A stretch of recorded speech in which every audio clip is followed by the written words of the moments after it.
I beg to support. The Honorable David Ochieng, member for Ugenya.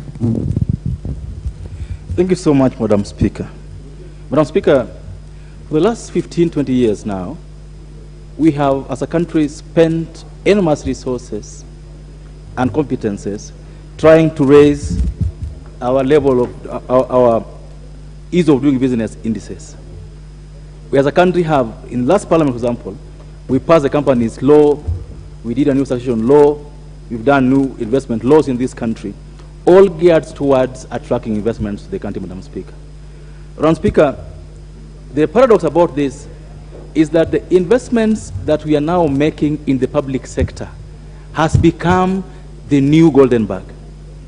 The investments being done in the public sector has become the new corruption fronts, Madam Speaker. Madam Speaker, at the advent of devolution, in 2013-14, we saw people who are white, not so white, signing agreements with county governments. If anyone was in Gishu will be told, this is a private investor doing this. I remember one in Homa Bay, there was one who came to Homa Bay to do houses for, I think, 2 billion shillings. There's one who came to Kisumu to do waste management. Another one in Busia too for waste management, Madam Speaker.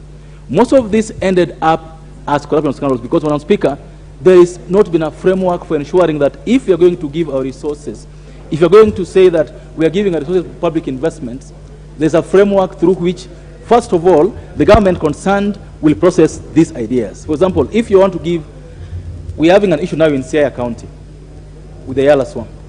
If you're going to give a private investor Yala Swamp, how do you select the private investor? Is there a system where we have 2, 3 guys who want to come on board? There's this 50,000 acres that is very prime, and there's company A, company B, company C who want to invest. How do you choose which one is the best? How does the public participate in these processes? And do we then have, for example, a public repository information where, for example, we know that if you want investors in the area of aquaculture, these are the guys to go to. If you want investors in blue economy, these are the guys to go to. If you want investors in sugar, these are the guys to go to, Madam Speaker.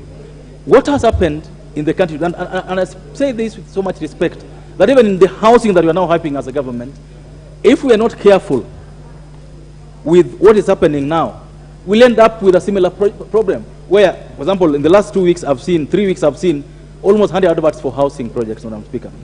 Most of these are public investment projects. They are being done across the country in all the counties.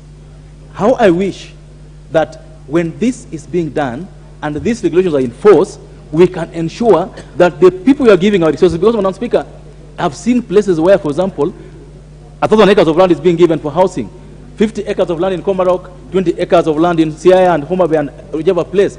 Are we ensuring that the people we are giving our public resources to invest on have the capacity to finish this project so that they don't become white elephants, Madam Speaker? Madam Speaker, I mean, say much, but it will be important, Madam Speaker, even as we implement these regulations, to ensure that this Parliament and the relevant committees concerned are able to keep a tab on all these investments, be they in housing, lands, be it in agriculture, be it in energy. We must follow up and ensure that we are getting value for money, and above all, creating jobs where these investments are concerned, and promote transparency. Madam Speaker, I support. Thank you.